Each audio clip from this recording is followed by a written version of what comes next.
Hey guys, Assalamualaikum. It's me Nina and welcome back to Nina Story. So, story untuk hari ni agak menyedihkan sikit sebabnya akan membuatkan sesiapa yang ada anak ni akan terasa lah. So, korang mesti boleh teka kan Nina nak cerita pasal apa?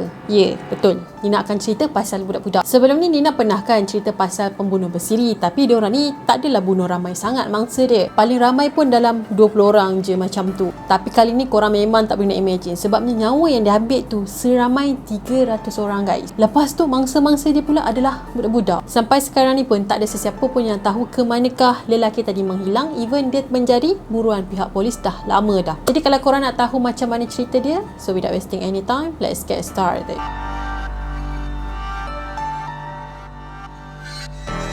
Pedro Lopez pernah menjadi buruan pihak polis Colombia sekitar tahun 1969 hinggalah 1980 dan dia ni adalah seorang pembunuh bersiri. Sepanjang kejahatan dia tu kan, dia dah pun sentuh dan bunuh seramai 300 orang kanak-kanak perempuan. Pedro ni juga dikenali sebagai nama Monster of the Andes. Awal tu kejahatan dia ni bermula dekat Peru dan melibatkan gadis-gadis yang masih lagi muda, iaitu masih bawah umur lah. Tapi pada masa tu kejahatan dia ni tak terkantoi lagi sebabnya mangsa-mangsa dia ni datang daripada budak-budak dari jalanan dan juga daripada golongan orang asli. Biasalah kalau budak-budak jalanan ni kan masyarakat tak berapa nak kisah sangat sebab diorang pun hidup merempat kan. Cuba kalau yang hilang tu anak orang kenamaan, mesti dah cepat gila viral kes tu. Sampailah satu hari tu dia culik anak orang asli yang berusia 9 tahun.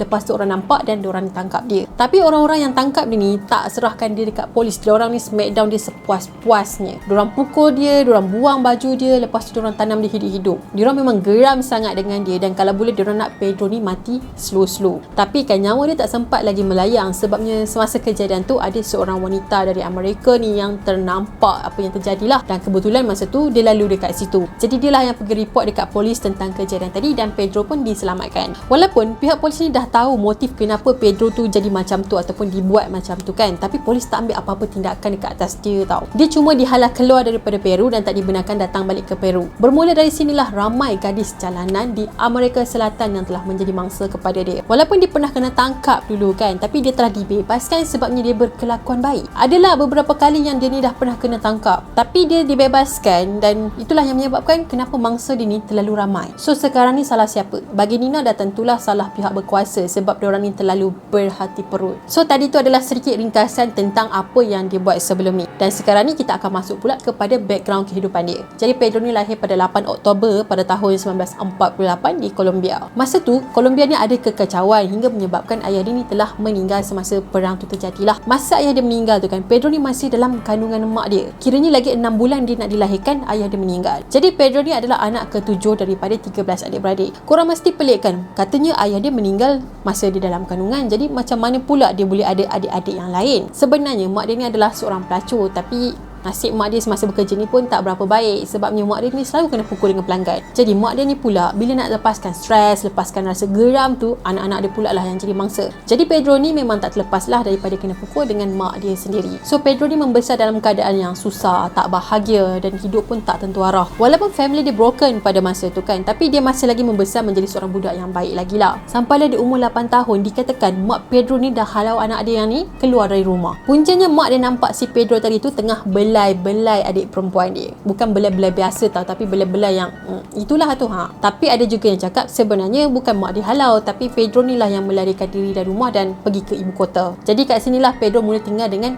orang-orang gelandangan yang lain. Pada masa yang sama dia dah mula terlibat dengan aktiviti jenayah macam samseng dan juga kegiatan dadah. Satu hari tu Pedro terjumpa seorang lelaki yang dia ingat lelaki ni baik orangnya sebabnya lelaki tadi offer Pedro untuk tinggal dekat rumah dia. Tapi rupa-rupanya bila dia pergi ke rumah lelaki tu, si Pedro ni dah kena sentuh dengan lelaki tadi. Bila Pedro berusia 10 tahun, dia telah berjumpa dengan sepasang suami isteri yang dah pun tua. Jadi couple ni lah yang telah menolong Pedro untuk daftarkan dia dekat rumah anak-anak yatim. Tapi kan masa di umur 12 tahun, dia telah diliwat oleh cikgu dia sendiri. Dan cikgu tu lelaki tau. Kiranya Pedro ni dengan lelaki macam tak berapa nasib baik sangat. Jadi sejak dari kejadian tu, si Pedro ni pun melarikan diri daripada sana dan dia pun teruskan kehidupan dia dekat jalanan balik. Pada tahun 1969, dia telah ditangkap buat kali pertama atas kesalahan mencuri kereta. Jadi dia pun telah jatuhkan hukuman penjara selama 7 tahun. Dekat dalam penjara ni pun nasib dia tak baik guys, sebabnya dia telah disentuh oleh banduan-banduan lain yang dekat dalam tu. Mungkin disebabkan dia terlalu geram dan dendam, akhirnya Pedro ni dia kelar leher banduan tadi dengan menggunakan pisau. So disebabkan perbuatan dia tadi, hukuman penjara ke atas Pedro ni ditambah lagi menjadi 2 tahun. Selepas dia keluar dari penjara pada tahun 1978 guys. Jadi Pedro ni pun telah berhijrah ke Peru pula. Masa ni lah dia nekat untuk membalas dendam dan target dia adalah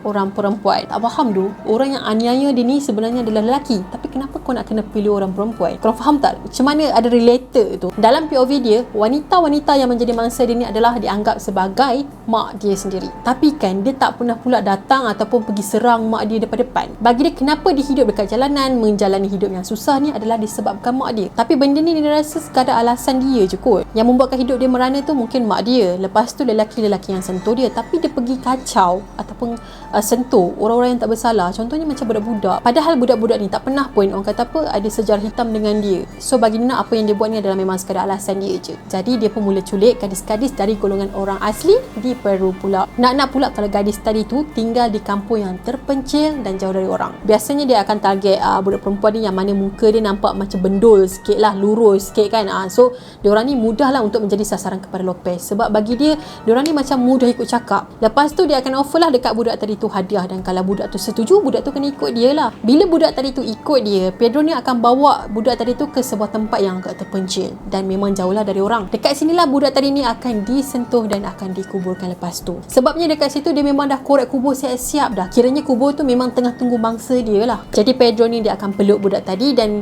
dia akan tunggu sampailah matahari ni terbit. Maksudnya waktu pagi lah. Dia cakap masa ni lah mood dia yang paling high. Macam tu. Dan lepas tu dia akan cekik mangsa dia sampailah mati. Boleh dikatakan setiap minggu ni akan ada 3 budak perempuan yang akan jadi mangsa kepada Pedro. Lagi satu, dia memang tak akan tangkap lah anak-anak orang putih, sebab dia kata parents diorang ni macam overprotective sikit. So macam susah lah dia nak tangkap. Sebab itulah dia target budak-budak dari jalanan, anak-anak orang asli. Lagi mudah lah kerja dia. Pada masa ni dikatakan dah lebih daripada 100 orang yang telah menjadi mangsa Pedro, dan masing-masing diorang ni umur antara 9 hingga ke 12 tahun. Sampailah satu hari tu perbuatan dia kantoi dan dia telah ditangkap oleh sekumpulan orang lelaki dari golongan orang asli. Masa tu dia nak bawa lari budak perempuan yang umur 9 tahun yang Nina cerita awal tadi. Lepas tu bila diorang tangkap dia, diorang tanam dia dekat dalam tanah separas leher tau. Lepas tu diorang tuang air sirap ni dekat atas kepala dia, dan diorang biarkan semut-semut datang hurung muka dia, kena gigit apa semua. Diorang buat tak tahu. Jadi yalah sakit kot kalau kena gigit dengan semut ni kan. Tapi dia selamat selepas ada seorang wanita Amerika yang telah nampak kejadian tadi dan buat report polis. Dan sejak dari itulah si Pedro ni telah pun balik ke Ecuador. Pada hujung tahun 1970 dan 1980-an kan, semakin ramai budak-budak perempuan yang hilang selepas dia balik ke Colombia pula. Polis memang tahu kehilangan budak-budak yang hilang ni. Tapi kan diorang fikir maybe budak-budak tadi tu dijual kepada sindiket pemerdagangan. Diorang tak terfikir langsung yang budak-budak tadi ni telah dibunuh oleh seorang pembunuh bersiri. Sampailah pada tahun 1979, Ecuador ni telah dilanda banjir kilat dan polis telah terjumpa 4 jasad budak-budak. Lepas tu ada penduduk dekat situ cakap yang dia nampak si Pedro ni telah bawa lari seorang budak perempuan yang berusia 10 tahun. Jadi polis pun mula terfikir mungkin budak-budak yang hilang ni bukannya disebabkan diorang ni telah dijual, tapi sebenarnya diorang semua ni kena bunuh. Jadi polis pun mula siasat dan diorang pun tangkaplah si Pedro tadi. Untuk dapat keterangan lebih detail kan tentang apa yang terjadi, jadi ada polis ni yang menyamar jadi banduan dan tinggal satu sel dengan si Pedro tadi. Polis buat macam tu sebab diorang nak korek lah rahsia dia. Jadi barulah diorang tahu kan motif dia, kenapa dia buat, apa yang dia dah buat macam tu. So masa dekat dalam sel ni lah si Pedro tadi telah membuka rahsia dan berapa ramai mangsa yang dah jadi mangsa dia. Kemudian Pedro ni pun telah dibawa ke sebuah tempat mana tempat pengebumian secara besar-besaran.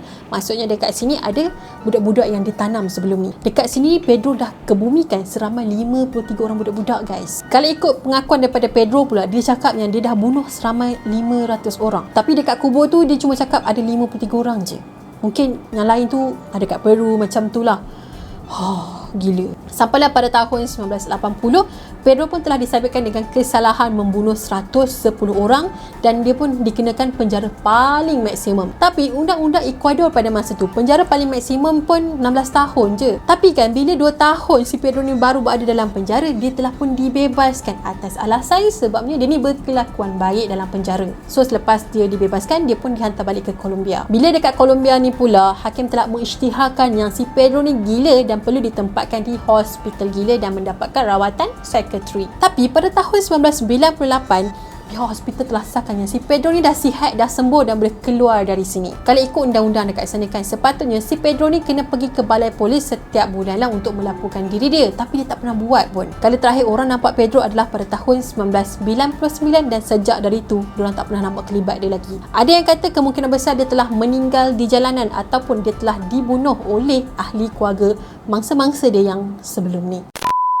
Serius Nina tak faham kenapa pihak berkuasa mudah sangat nak lepaskan dia. Adakah disebabkan diorang ni terlalu berhati perut? So kalau orang-orang jahat yang dimasukkan ke dalam penjara dan diorang berkelakuan baik, so cepatlah kan diorang keluar daripada penjara macam tu. Padahal dia bunuh dah ramai weh. Ya Allah Akbar. Ini kalau kat Malaysia dah asal-asal kau kena gantung. Confirm. Okay guys, itu sajalah perkongsian Nina untuk hari ini. Nina harap korang suka dengan cerita yang Nina kongsikan sebentar tadi. Kalau korang ada cadangan-cadangan yang baru, korang boleh je komen dekat bawah, okay? So kepada korang yang belum lagi subscribe channel Nina, korang boleh subscribe di bawah sebagai tanda korang support channel ni. Dan jangan lupa juga untuk follow Nina di TikTok dan juga Instagram. Kita akan jumpa lagi in next video. Bye bye. Assalamualaikum.